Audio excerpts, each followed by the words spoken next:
Hi friends, I'm your science teacher and today's class we discuss our chapter of third, that is atoms and molecules, and this chapter belongs to class 9th science.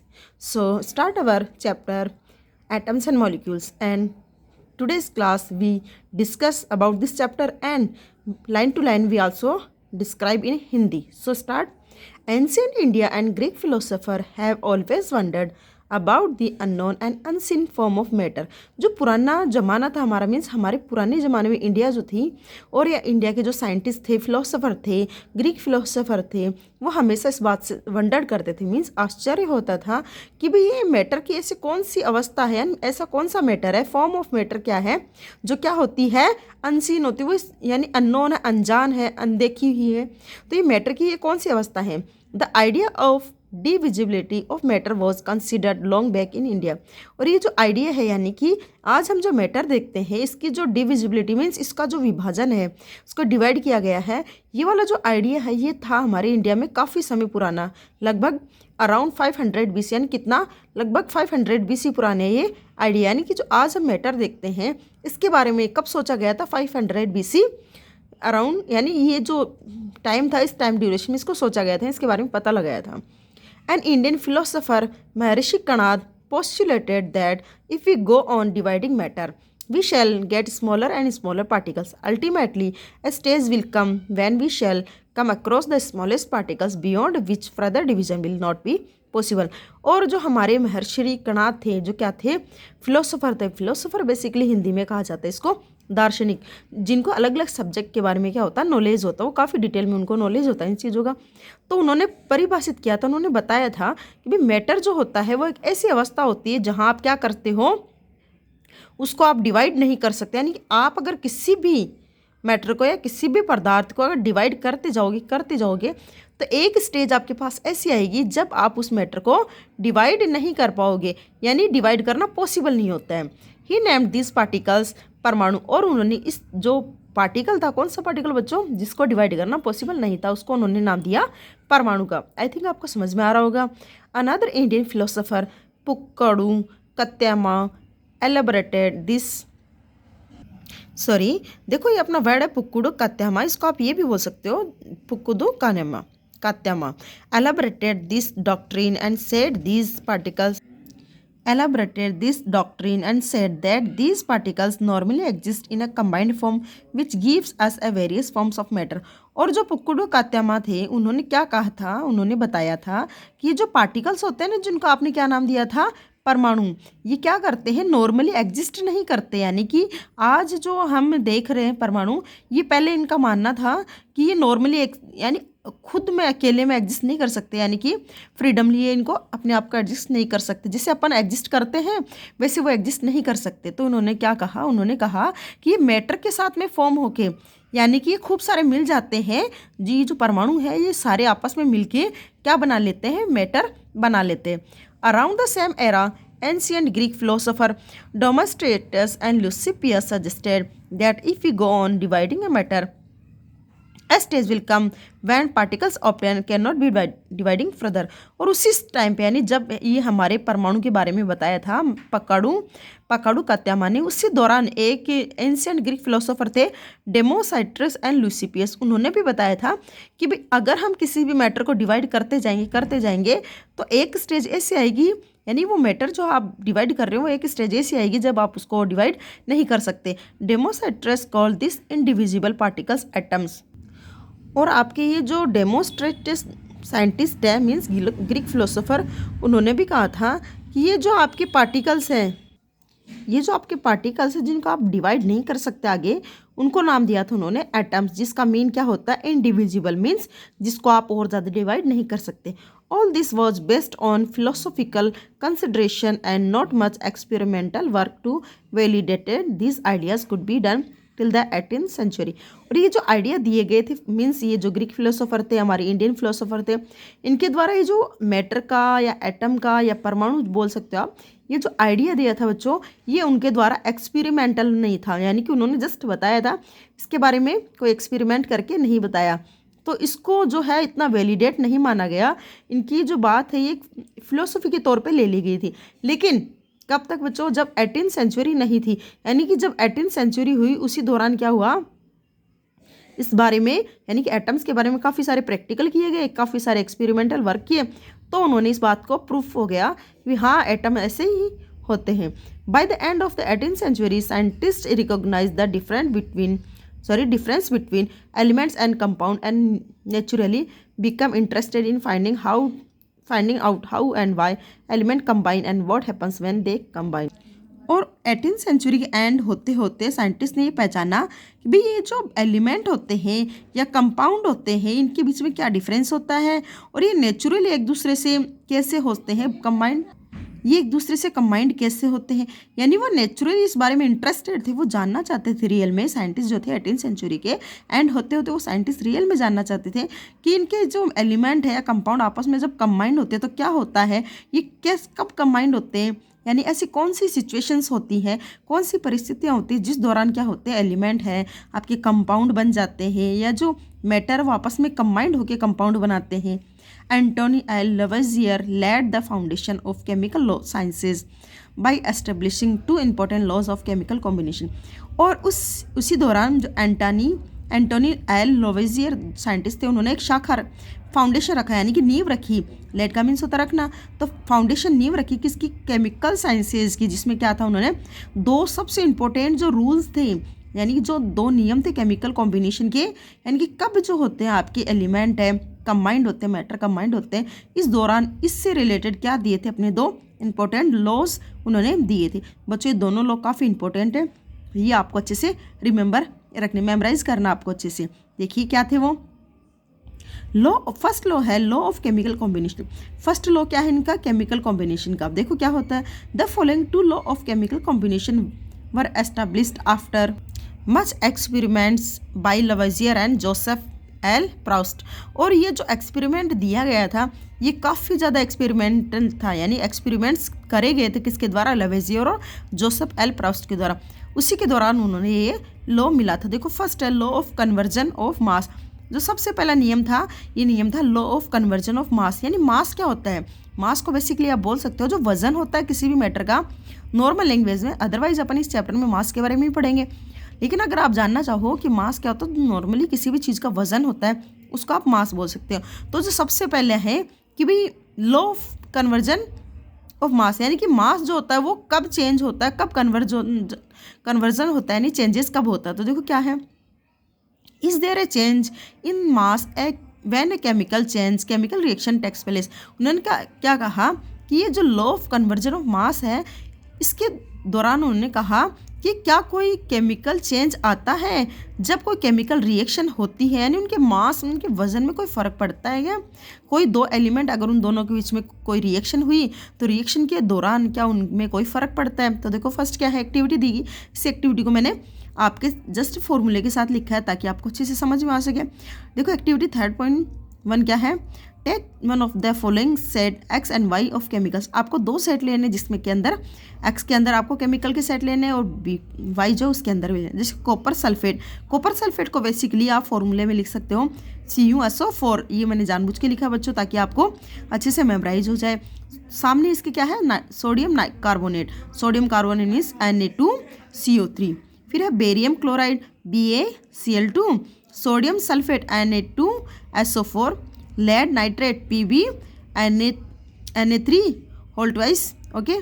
फिर है sodium chloride NaCl। तो ये सब आपके पास 2 set है। इन दोनों sets के अंदर आपके पास क्या है, केमिकल्स हैं।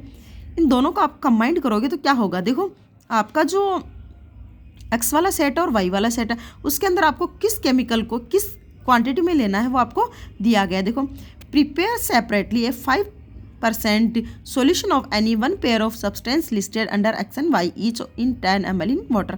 आपको क्या करना है, दोनों में से कोई, यानी फर्स्ट सेकंड थर्ड दोनों तरफ दिया हुआ है, इन दोनों में से आपको दोनों पेयर में से क्या करना है, एक सॉल्यूशन लेना है। यानी कि चाहे आप कॉपर सल्फेट ले लो, चाहे सोडियम कार्बोनेट ले लो, या फिर बेरियम क्लोराइड, या फिर सोडियम सल्फेट।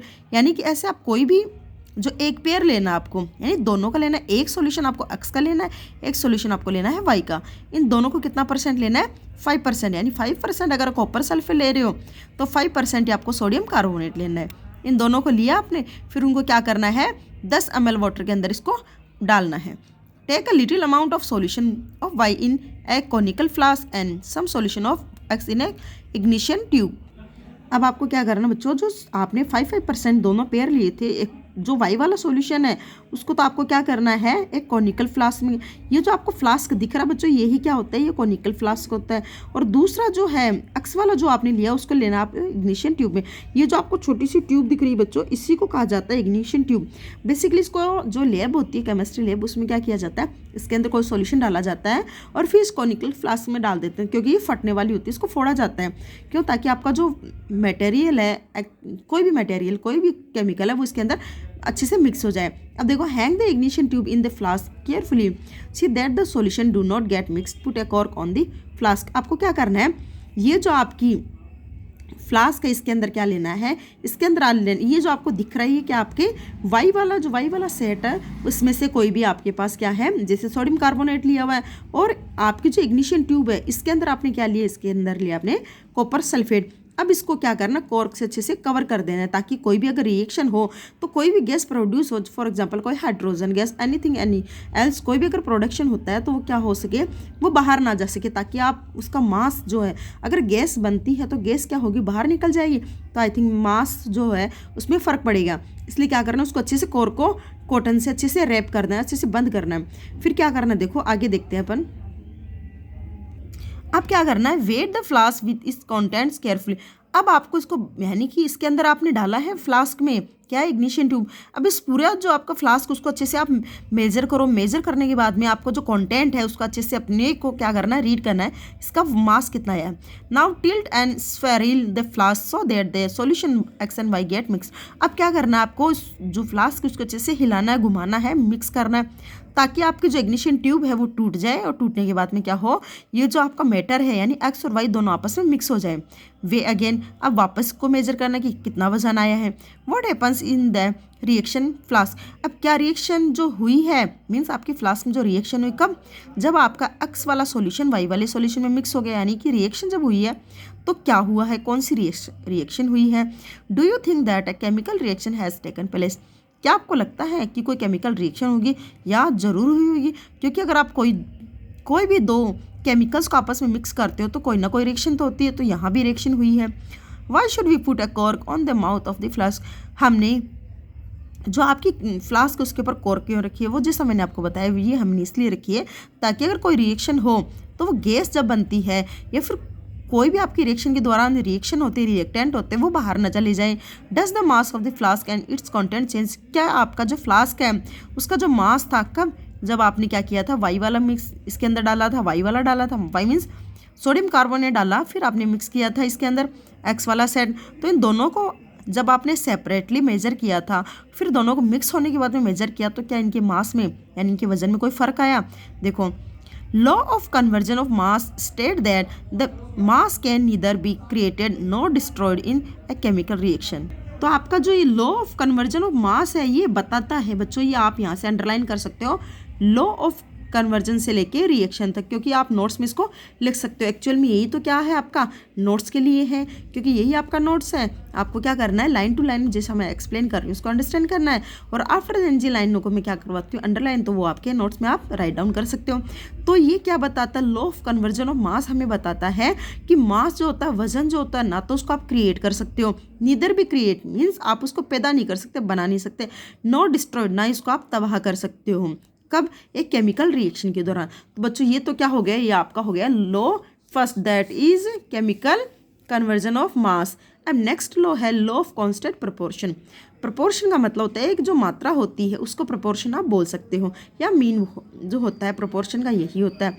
तो जो कांस्टेंट का मतलब होता है निश्चित या नियत, यानी कि किसी भी केमिकल का जो नियत है, फिक्स्ड जिसको बोल सकते हो, फिक्स्ड प्रोपोर्शन, फिक्स जो क्वांटिटी है वो है इसका लूम। देखो, Lavoisier along with other scientist noted that many compounds were composed of two or more element and each such compound had the same element in the same proportion। जो लेवेजियर थे या उनके जो साइंटिस्ट थे साथ के, उन्होंने नोटिस किया था, सॉरी अपन स्टार्ट से वापस करते हैं। Lavoisier along with other scientist noted that many compound were composed of two or more element and each such compound had the same element in the same proportion irrespective of where the compound came from और who prepared it. अब जो लवेजियर थे और उनके साथी जो scientist थे उन्होंने ये देखा कि कंपाउंड के दौरान यानी कई कंपाउंड ऐसे थे जब वो बन रहे थे तो उस दौरान उन्होंने नोटिस किया कि कई एलिमेंट ऐसे थे जो क्या थे, सेम थे। यानी कि जैसे H2O है तो उसमें उन्होंने देखा कि H2 जो है वो क्या है, काफ़ी ज़्यादा है, O भी काफ़ी ज़्यादा है। तो ये क्या है, एलिमेंट तो H2 means hydrogen, O means oxygen, ये क्या है आपके एलिमेंट है। तो उन्होंने जब एक कंपाउंड बनाया तो उस कंपाउंड के अंदर जो कई एलिमेंट ऐसे थे जिनकी जो क्वांटिटी थी वो क्या थी, बराबर थी। तो उन्होंने सोचा कि ये जो प्रपोर्शन हमें मिला है ये कहाँ से आता है और ये कौन बनाता है। In a compound such as water the ratio of the mass of hydrogen of the mass of oxygen is always 8 ratio at whatever the source of water. उन्होंने बताया कि जो कंपाउंड है, जैसे एग्जाम्पल है किसका, वाटर का compound, नहीं वाटर कंपाउंड ही तो है क्योंकि इसमें दो या दो से ज़्यादा क्या है, एलिमेंट है। कंपाउंड क्या होता है, बेसिकली कंपाउंड होता है जब उसमें किसी भी कंपाउंड को हिंदी में यौगिक कहा जाता है। तो जब दो या दो से ज़्यादा एलिमेंट मिक्स हो जाते हैं, एक साथ घुल जाते हैं, तो उसको कहा जाता है कंपाउंड। तो ये जो कंपाउंड था वाटर का, जिसका रेशियो क्या था, वाटर और हाइड्रोजन और ऑक्सीजन का रेशियो था 1:8, जिसमें क्या था, 1 तो क्या था हाइड्रोजन और 8 क्या था आपके पास ऑक्सीजन।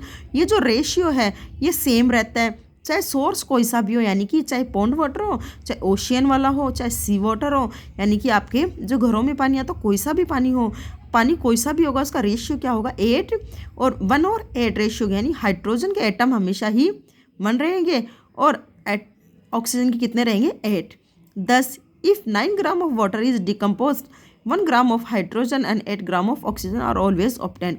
जैसे कि कहा जाए 9 ग्राम अगर हमें पानी लेना है, यानी 9 ग्राम अगर हमने वाटर लिया है तो उसमें क्या होगा, 1 ग्राम तो क्या होगा, हाइड्रोजन होगा और 8 ग्राम क्या होगा, ऑक्सीजन होगा। Similarly in ammonia, nitrogen and hydrogen are always present in the ratio of 14 and 3 by mass, whatever the method of source from which it is obtained। और उन्होंने ये कहा कि जैसे अमोनिया का एग्जाम्पल है, वाटर का अपन ने एग्जाम्पल लिया, अब हम एग्जाम्पल है अमोनिया। तो अमोनिया में क्या होता है, नाइट्रोजन और जो हाइड्रोजन होता है, अमोनिया का फॉर्मूला क्या होता है, NH3 मीन्स हाइड्रोजन और नाइट्रोजन से मिलके क्या बना है, अमोनिया। तो नाइट्रोजन कितना होगा, नाइट्रोजन हमेशा 2 होगा और अमोनिया जो आपका नाइट्रोजन है वो कितना रहेगा, वो 1 रहेगा और हाइड्रोजन उसके एलिमेंट कितने रहेंगे, इसके जो एटम है वो कितने रहेंगे।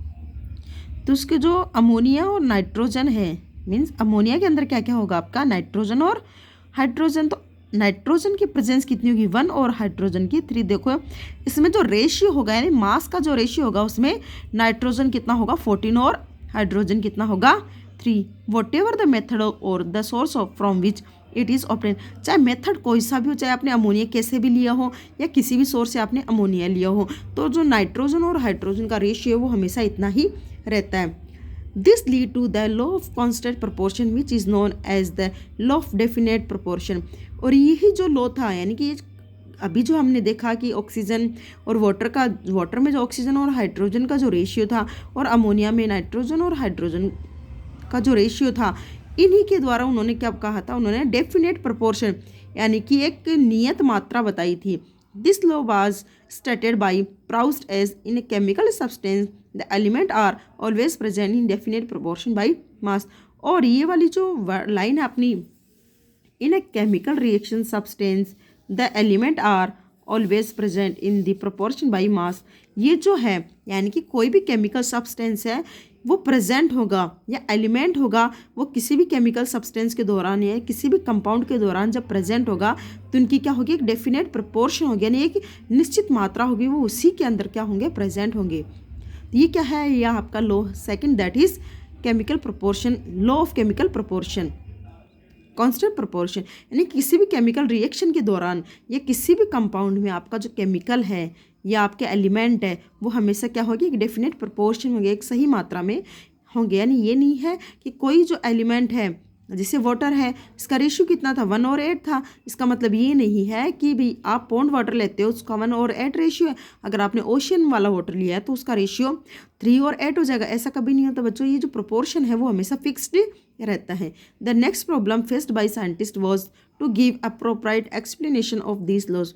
अब बाद में जो सबसे बड़ा चैलेंज आया ये तो उन लोगों ने बता दिया, उस टाइम के जो साइंटिस्ट थे, कौन, आपके लवाजियर और उनके जो साथ के दोस्त थे उन्होंने ये तो बता दिया कि भाई ऐसे प्रोपोर्शन में पाए जाते हैं, लेकिन उनके लिए सबसे बड़ी जो चैलेंज था वो ये चैलेंज था कि उनको एक अप्रोप्रिएट एक्सप्लेनेशन देना था, एक सही जो है इन लॉज के बारे में सही जवाब देना था, सही बताना था। ये इनके लिए बड़ा चैलेंज बन गया। British chemist John Dalton provided the basic theory about the nature of matter. अब बाद में जो ब्रिटिश केमिस्ट थे उनका नाम था जॉन डाल्टन, इन्होंने डाल्टन ने क्या कहा था, उन्होंने एक ऐसा थ्योरी दी, अपना एक थ्योरी प्रदान करी दी जो क्या बताता था, मैटर जो होता उसका नेचर बताया। यानी कि डाल्टन के द्वारा जो थ्योरी दी गई थी उसके अंदर क्या था, उन्होंने मैटर का नेचर बताया था। बाकी के जो साइंटिस्ट थे उन्होंने ये नहीं बताया था। उन्होंने तो क्या किया था कि भाई उन्होंने बता दिया था भी जो स्मॉलेस्ट यूनिट होती है वो एटम हो सकती है, और ये जो मैटर होता है वो उनको नहीं पता था कैसा होता। तो ये जो मैटर के बारे में बताया गया था, ये बताया गया था आपके साइंटिस्ट जॉन डाल्टन के बारे। Dalton picked up the idea of divisibility of matter, which was till then just a philosophy. He took the name atoms as given by the Greeks and said that the smallest particles of matter are atoms. उन्होंने क्या किया था, उन्होंने idea लिया था। किसका idea? जो idea दिया था जो आपके महर्षि कणाद थे, या तो उन्होंने क्या किया था, उन्होंने आइडिया लिया किससे, जो आपके फिलोसोफर थे उनके द्वारा जो मैटर का जो आइडिया उन्होंने दिया था। जो क्या कहा था उन्होंने कि भाई एक ऐसा स्टेट आ जाएगा जहां आप मैटर को डिवाइड नहीं कर सकते। तो वो आइडिया उन्होंने वहाँ से टुक किया, वहाँ से लिया, और बाद में उन्होंने उसी को क्या नाम दिया, एटम नाम दे दिया उन्होंने। जो क्या था, स्मॉलेस्ट पार्टिकल्स थे, जो किसके द्वारा, जो ग्रीक फिलोसोफर थे और इंडियन फिलोसोफर थे कणाद के द्वारा उन्होंने बताया था। जो महर्षि कणाद के द्वारा ये जो आइडिया दिया था, या ग्रीक फिलोसोफर के द्वारा जो आइडिया दिया था, यानी कि एटम्स, उन्होंने नाम उसको यूनिट को दे दिया। जो क्या थे उस समय एक फिलोसफी थी, एक सोचना मात्र था उनके, क्योंकि उनके बारे में उन्होंने क्या नहीं दिया था, एक्सप्लेनेशन दिया नहीं था। और ये एक्सप्लेनेशन किसने दिया, थ्योरी के साथ में किसने दिया, डाल्टन ने। He took the name atoms by as given by the Greeks and said the smallest particles of matter are atoms. और उन्होंने उसका नाम दिया एटम्स। जो क्या थे, ग्रीक फिलोसोफर ने पहले कहा था जो स्मॉलेस्ट यूनिट होती है उसको उन्होंने नाम दे दिया। उन्होंने क्या नहीं दिया था, उन्होंने परमाणु नाम दिया था, और इन्होंने क्या किया, उसका नाम एटम दे दिया। His theory was based on the law of chemical combination. Dalton's atomic theory provided an explanation for the law of conversion of mass and the law of definite proportion. अब जॉन डाल्टन की जो theory थी, उन्होंने क्या कहा था, उन्होंने बताया था कि जो एटम है वो बेसिकली डिपेंड करते किसके ऊपर, एक तो उसका फर्स्ट लॉ था केमिकल कॉम्बिनेशन वाला, एक था राइट प्रोपोर्शन वाला। तो इन्हीं लॉज को उन्होंने क्या किया था, इस्तेमाल किया और अपनी थ्योरी उन्होंने दी। तो डाल्टन के बारे में देख लेते हैं फटाफट। John Dalton was born in a poor weaver family in 1766 in England. John Dalton का जन्म जो था वो हुआ था गरीब परिवार में, जो बुनकर होते हैं उनकी फैमिली में हुआ था 1766 में। और कहाँ हुआ था, इंग्लैंड में। He began his career as a teacher at the age of 12। जब वो 12 साल के थे तब उन्होंने क्या किया था, टीचर की जॉब करने लगे थे। 7 years later he became a school principal. और 7 साल बाद में क्या हो गए थे, वो स्कूल के प्रिंसिपल बन गए थे। In 1793 Dalton left for Manchester to teach mathematics, physics and chemistry in a college. और 1793 में उन्होंने क्या किया था, स्कूल की जॉब लेफ्ट कर दी थी, स्क्विप कर दी, और उन्होंने मैनचेस्टर से कहाँ चले गए, वो मैथमेटिक्स पढ़ाने के लिए कॉलेज में चले गए। He spend most of his life them in teaching and researching. और उन्होंने ज़्यादातर अपना समय किस में बिताया, टीचिंग और रिसर्च में। इन 1808 he presented his atomic theory which was best turning point in the study of matter. और 1808 में उन्होंने क्या दिया था, एक अपनी बेसिक थ्योरी दी थी एटम्स के बारे में।